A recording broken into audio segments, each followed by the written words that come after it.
รน้องพรของแก่นอุบลน้องแนนสาวแอนคนกาลสินธุ์เมืองเลยน้องเอิญอำนาจเจริญน้องพิน101คนชื่อกระทินน้องนรินอยู่มุกดาหาร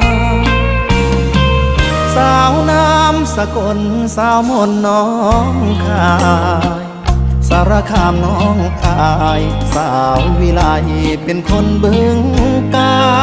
ฬโคราชน้องสม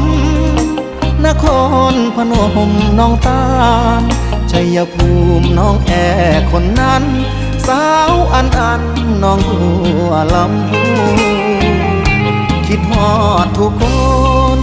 ถึงโดนแล้วบ่พอนาเบอร์ที่ให้มายังเมมติดมือถืออยู่บ่ได้โทรหาบ่ได้แปลว่าลืมโปรดรู้